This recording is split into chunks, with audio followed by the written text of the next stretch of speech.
The oldest ETF in South Africa dates back to 2000 when Satrix launched the Satrix Top 40, which tracks the top 40 index of the JSE All-Share. Since then, many more ETFs have been launched and exchange-traded notes have joined the plethora of products that are available to investors. So let's delve into this. Welcome, Mike.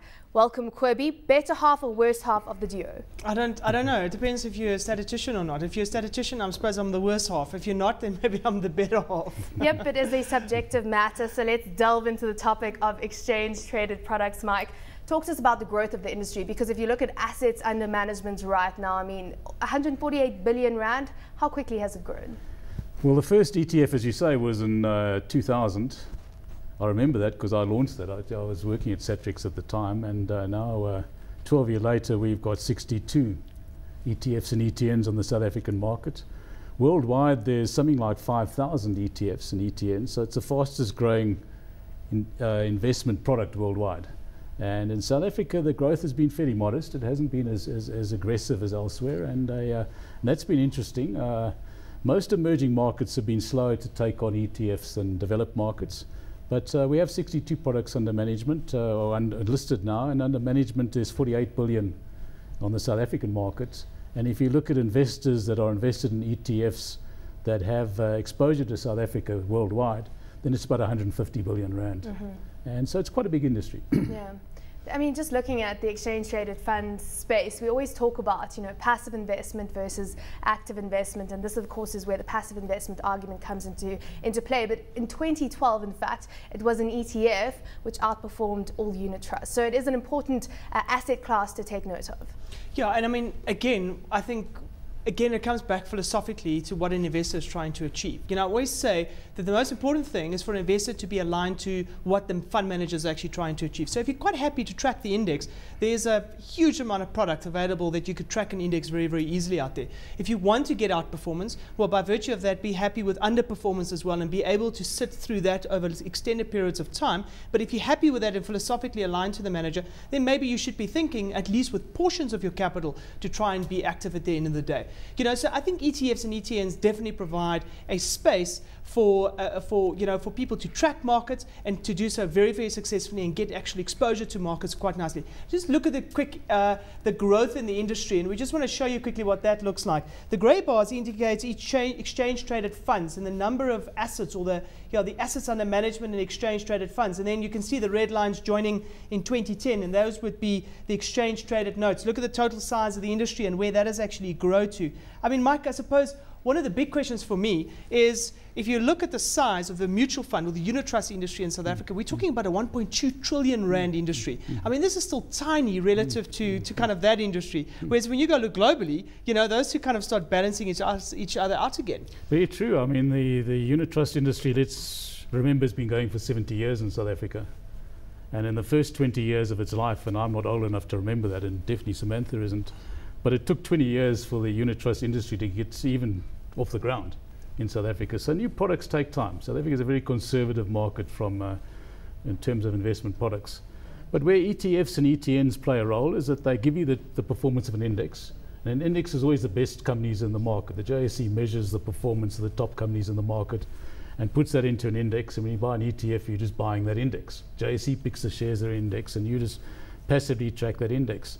Now, the advantage of index trackers over time is that if a company's not performing, it drops out the index and another company comes in. And if you buy an ETF, automatically you're always in those top companies. You don't have to do anything. There's no active management involved. Not necessarily. I mean, if you're exposed to, for example, Euro stocks, something that tracks the European market, it's not necessarily that. Good point. Okay, it's but of course, if you're talking about the top 40 and one of those index tracking. So girls are right on this day. So that's true. If you're talking about long-term investment, and that's quite important for people who are saving, because really you're talking about people investing for 10, 20 years. Your best thing often is to just stay in an index.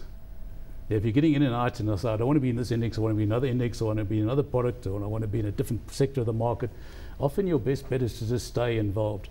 Let's just give you an example. If you take the top performing ETF is Satrix Indy, Satrix Industrial 25 ETF was the top performing unit trust in South Africa over the last 12 months.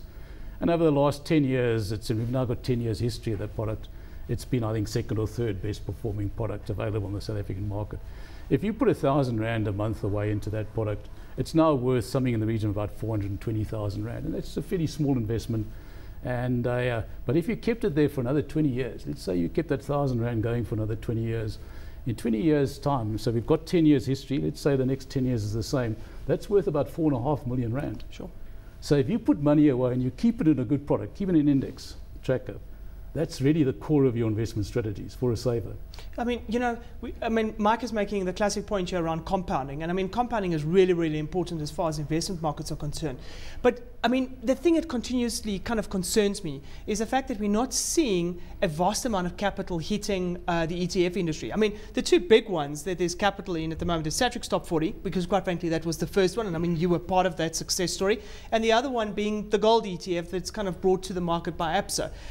Those are kind of the two big ones that you kind of see in play at the moment. You're not seeing many of the other ones kind of just swelling as far as asset size are concerned. Do you maybe think it's got something to do with the fact that when people view South Africa as an investment destination, they don't see it as a place to track markets, but rather to try and get outperformance? It's an emerging market. There's inefficiencies in pricing companies. So you're saying it's really market. foreigners that are perhaps to blame for the fact that it has remained so small? Well, and maybe a South African, a South African ideology and a mindset as well, that quite frankly, well, companies will outperform indices long term, so maybe it's better just to buy companies. Do you maybe think it's got something to do with that? Very much so. No, the South African we're all optimistic in South Africa. That's why we live here, and typically thinks he can outperform an index.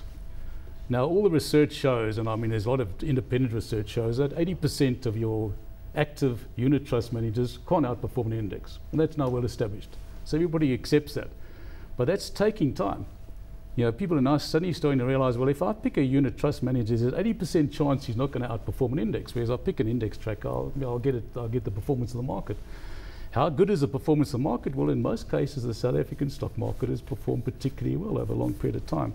So it's an education process as we try and educate people to say, well, you maybe shouldn't just look at active management. You should have part of your portfolio should be core, in index trackers, and the other part of your portfolio, you can go and perhaps try and find an active manager that can outperform the index, or find a stockbroker who can pick selected stocks, or even pick them yourself. But part of your core portfolio should be in passive tracker funds. Globally, people accept that. South Africa, we're still educating people into that process. And I mean, a huge portion of that, has got to do with fund size. And I mean, we did a show a couple of weeks ago on fund size, where we actually had a look at the total size of certain portfolios, and at what point does asset size actually start influencing performance or outperformance beyond a market. And we were talking about international markets just now, and if you have a look on your screen now, you'll just see at how many markets, on how many international products are actually inwardly investing in South Africa. The blue bars indicate non-American type funds, and you could just see those are ETFs that are focused on South Africa. And then the orange bar on the far right hand side of the screen shows the iShares MSCI South Africa. That's, if you're an international investor, you'd be buying that in order to get South African interest. Do you see more of this kind of stuff happening, Mike? Yeah. If anecdotally, if you look at the share registers of South Africa's big companies, and most of the international funds track the MSCI 50, which is the top 50 shares in South Africa. If you look at the share registers of those companies, you'll see most companies are now about 40 to 50% owned by foreigners. Which foreigners own those companies? They're all tracker funds. It's Vanguard, iShares, Straight Street.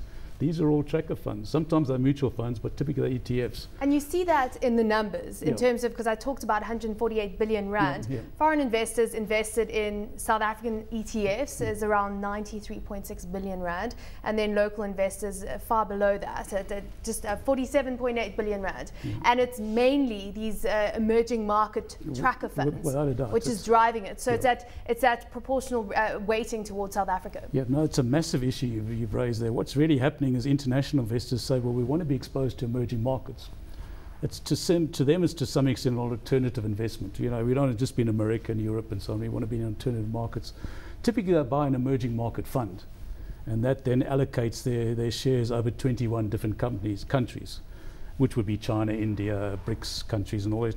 If you buy an emerging market fund, 8% of your investment will be in South Africa. How many emerging markets equity ETFs are out there, though? There's about 120, and they've got something like $600 billion under management. So that's virtually the size of the JSE, just in emerging market funds. And 8% of that money is coming into South African investments, because whoever issues an emerging market ETF has to physically hold that 8% of his portfolio has to be in South African shares.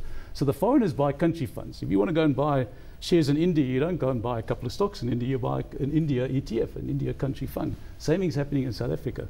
So the foreigners are big investors in ETFs. The local market, they're getting to learn. They're getting to understand, they're getting to learn. I mean, it's classic what we call in fund management, country exposure versus stock exposure. You know, when you take stock exposure, then you've got to know the company fairly well. Yes. You've got to understand the drivers, you've got to understand what kind of happens in the firms. But if you don't want to take those risks, then quite frankly, go by the index, because quite frankly, you can get kind of broad-based exposure. And I mean, Mike, that's what we're starting to maybe see as well. Is that professional fund managers no longer treat maybe the ETF and ETN industry as something that with disdain, that you shouldn't be looking at all. You're actually starting to look at smart portfolio construction now. You're starting to say, well, if I want commodity exposure, maybe an ETN is the way to do that. If I want rand hedge exposure, I don't necessarily have to liquidate the holdings that I have. You know, I could potentially go and find myself an ETF with rand hedge qualities, for instance. Are you seeing that as a potential trend as well? Not in my particular business, because my business is retail, but yes, if you're a fund manager and you say, I want to have exposure to a certain asset class, let's say commodities or currencies or let's say a certain sector of the market, very often they go and buy an ETF. Are they doing rather than that buying individual shares. Anecdotally, they do that, yeah. You can see it in if you look at the fund of funds, they have to say what funds they hold. And increasingly, some of them do hold ETFs. And so that's there. That's a definite issue. I mean, and that's a classic gold case for me, because the gold ETF, a lot of exposure. You go just look through kind of the share registers of the big funds, and then invariably somewhere you'll see the gold ETF. You know, the Absa Gold ETF in there. And I mean, that's been the success story for that. You know, for the gold ETF. Not recently though. Not recently. Not recently, but certainly been the case. Yeah, case over a 5-year period and beyond that, they've certainly done well. Now listen, you don't just have to potentially invest in an ETF to track a market. Remember, there are managers with passive products as well in the marketplace. Just have a look quickly at your screen and you'll see what the passive products actually look like. And they all achieve various different things, but if you just look at the bottom of the screen there, you'll look at the total asset size there at about 6.3 billion. I mean, Mike, just quickly have a look there. I mean, you've got the Grunrod RAFI, say for instance, at a TER of about 1.17%. And then you've got eRAFI, which is the ETF version, which basically has a TER of about 0.91%. You know, and I mean, if you just go further down, Satrix Top 40 is 46 basis points, and Kagiso Top 40, which is the tracker fund, is 0.69%. Are you seeing managers continuously having kind of passive index tracking type products if the ETF actually exists? Well, there are a lot of investment managers, their mandates only allow them to buy unit trusts or collective investment schemes. ETFs are collective investment schemes, but ETNs aren't. So often a fund manager like, let's take Sanlam or Old Mutual, will issue a passive unit trust because that fits the mandates of some of the investment managers. And quite a lot of the administrative platforms that's where you can buy and sell unit trusts who only handle unit trusts, not ETFs. ETFs are much more complicated to handle because you've got to sell them and buy them through a stockbroker, and you can't subdivide units and so on. So there's some complexities in ETFs. So quite a few asset managers will continue to produce passive products in unit trust form or other form. Because of the mandates. Because of the mandates and so on. Investors. And because they find that their brokers will only sell unit trusts and not ETFs. But ETFs are a better deal because the cost ratios are much lower.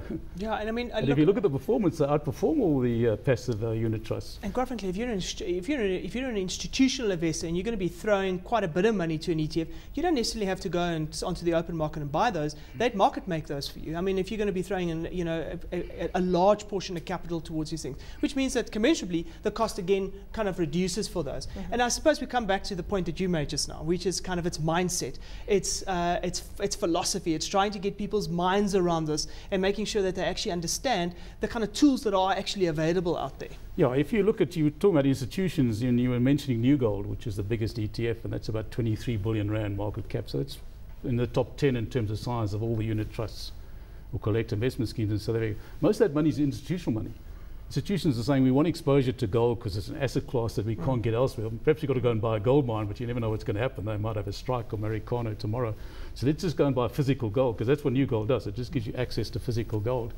And over a long period of time, if you have 5 or 10% of your portfolio in gold, that will reduce the volatility of your portfolio substantially, because when stock markets collapse, the gold price goes up. So that takes away your fluctuations.